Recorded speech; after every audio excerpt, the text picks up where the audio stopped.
sound.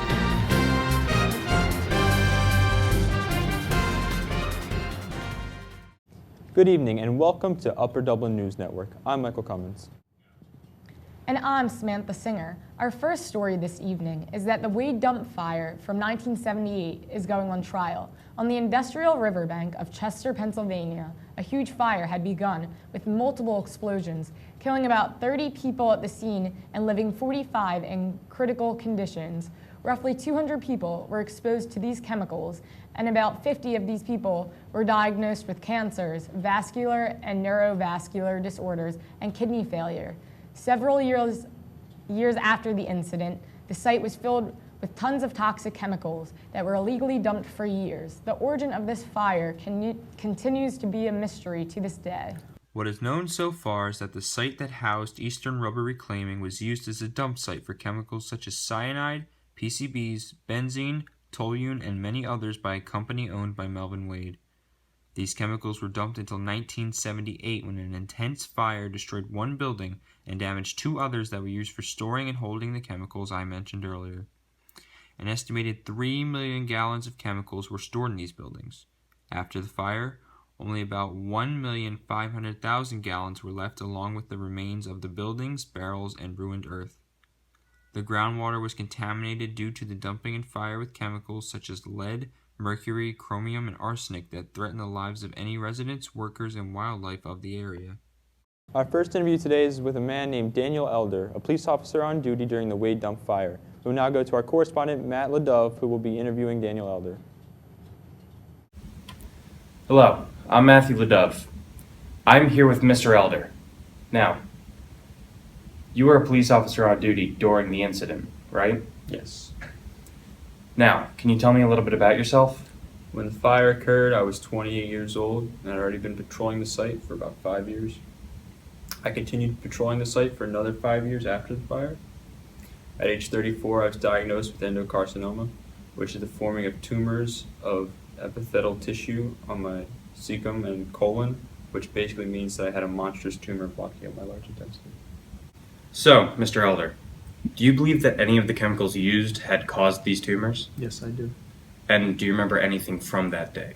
Yes, I do. Everyone arrived on scene to see a huge 3-acre fire. We all knew it was a tire dump site, but the smoke that we'd seen was more accurate than any tire fire we'd ever seen. Waves of firefighters ran in to attack the flames, but we were driven back due to exploding barrels. My fellow officers and I, and the firefighters, and the paramedics were showered in unknown chemicals shortly after the explosions. I'm sorry that you had to go through this. I hope that you continue your recovery and get well soon. You're a true hero to the city of Chester. Thank you for taking the time to meet with me today. Our next interview is with Charles Grunhagen, a former foreman for Melvin Wade. I'm here with Charles Grunhagen. Mr. Grunhagen, thank you so much for taking the time to meet with me. Can you tell me a little bit about what it was like to work with Melvin Wade and what kind of boss he was? Oh, well, Mr. Wade was a terrible boss. He made lots of decisions without thinking of the consequences first, all in just his grand scheme to make money. He was kind of intimidating, too. He hired a lot of inexperienced workers who didn't really know what they were doing. And he had us all dump these tanks of chemicals that we didn't know what was in them. And all I remember is that there were thousands of gallons of it. Wow, that's terrible. I cannot believe he kept that a secret for so long. Do you have any experiences where you remember that you were ever in danger? All I remember is that work conditions were terrible. I was near a mix of nitric and sulfuric acid that emitted these red fumes, and I would lose the heels of my shoes from just walking near it. I even dropped a mouse in it once, and the mouse just disappeared. And to be honest, the only reason I became the foreman of the company is because the last foreman died after Wade lied to him. Wade told him that the tankers he was dealing with was just wastewater and nothing dangerous. And he was driving an entire trailer of these tankers. Trusting his boss, the foreman made a hole in the tanker, and later in the day, the whole trailer exploded and torched up, instantly killing him. I'm truly saddened to hear that, Mr. Grunhagen. My deepest condolences go out to the foreman's family. I'm so sorry you had to go through all of this. Wade was a terrible boss.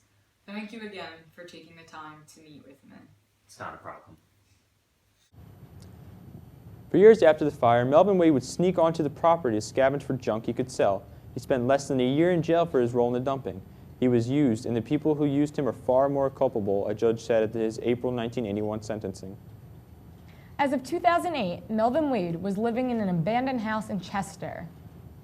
Coming up next, we will hear about what DER official Bruce Bettler has to say about the Wade dump fire. Hello, good morning. I'm here with Mr. Bruce Bettler. Thank you so much for taking the time to meet with me. Can you please tell me what you saw when you inspected the Eastern Rubber Reclaiming Incorporation warehouse?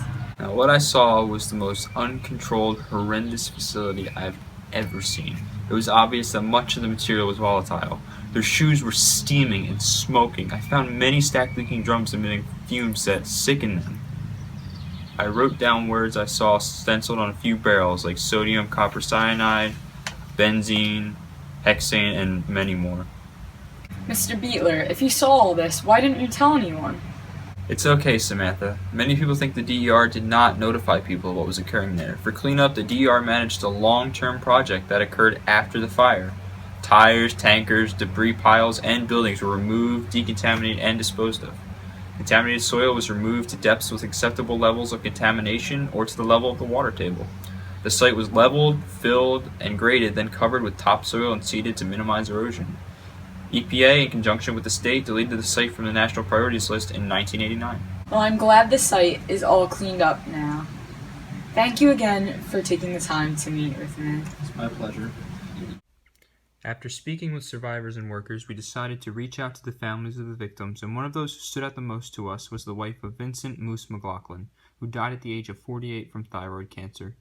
Moose was one of the first responders on site at the Wade dump fire, and when we asked to interview his wife, she accepted but didn't want to be on camera.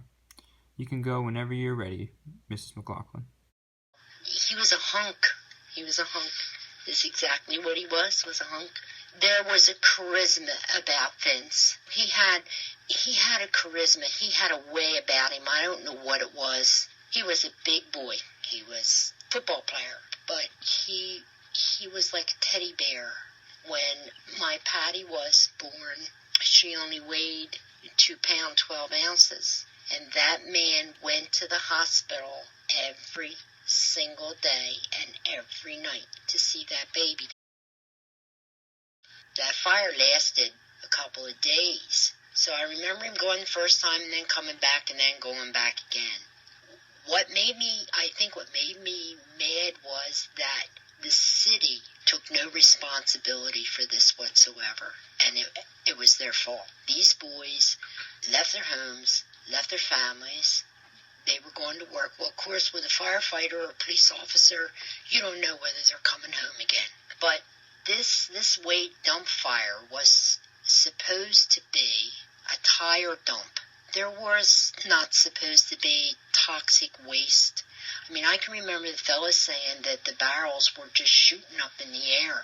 Do you believe that? And then the city doesn't take any responsibility whatsoever? And they have a mayor that says, yes, they did know. They knew a year before that was a toxic waste dump? Unbelievable. It was a tight-knit family. Really, I mean, it was. It was like a big family. And then you're sitting here watching them die bit by bit, one right after another. When they put him in the hole, your life goes with it. You don't have a life anymore. You don't have a life of him and you. It's gone. I mean, you were one. You were together. And all of a sudden, that one is taken away, and you're gone. It's gone. Your life is gone. Your children's father is gone. Your husband is gone. Your life is gone. When you hear about the pain this has brought to someone's family, you can understand why they want to hold someone responsible. The man most sought after for answers is none other than Melvin Wade, the man who owned and orchestrated the illegal dumping at the Tire Recycling Center. Mr. Wade has declined comment, but we managed to get an interview with the man who used to defend Wade. I'm here today with one of Melvin Wade's former lawyers, Mr. Frank McCrone. So, Mr. McCrone, from what I hear, you had requested to be removed from the position of Melvin Wade's lawyer. Why is that? Well, after working with Mr. Wade for a small amount of time, he had commented that we lacked a formidable defense. I know that we didn't have much to go on, being that all signs pointed to guilty, but I looked for whatever defense I could. He knew that we were bound to lose the case, so he continually requested to run a defense that was being tried because he was of the Negro race. And now, would you say that Melvin Wade is a racist? Yeah, I think I would. One of the reasons that Mr. Wade had wanted me to be his lawyer is because of my nationality. I heard him saying some Italians don't practice law, they make deals. So what you're saying is that he was trying to get some sort of agreement out of this, rather than taking it to court? Yes, he had believed he had as good of a chance of a fair trial as a Jewish man in Germany during the Hitler regime. Which was true, but not for the reason he believed. After his request to run on a racial defense was denied, he had disappeared for a while. Now, what exactly do you mean he disappeared? I mean that no one knew where he went. I wasn't informed, nor the judge. His family and co-workers didn't know. He had just vanished. This is when I requested to be replaced as his lawyer. Lucky for me, my wish was granted. Wade was not the only man to blame, however. Former Mayor John Nicrelli could be held accountable. The city was informed about the dumping, and isn't it a mayor's job to know what is happening in his city? I'm here with Mayor Nicrelli, the former mayor of Chester when the Wade dump fire took place. Mayor Nicrelli, what do you remember about the events leading up to the fire? Well, I knew it was a tire recycling center, but I had no idea about the sort of things that were going on there at the time. What about the records where DER agents informed the city about what was going on, and the city's solicitor Chakrabarty actually inspected the site himself? Well, there's no way to prove that Chakrabarty was actually at the site before the incident occurred. There's no record of that. But the DER made files of the site being available to the city long before the fire took place. I mean, surely you had some sort of idea. Well, like I said before, I had no idea the things going on at the Wade site. Well, wasn't it your job as mayor to know the things going on in your city? This interview's over.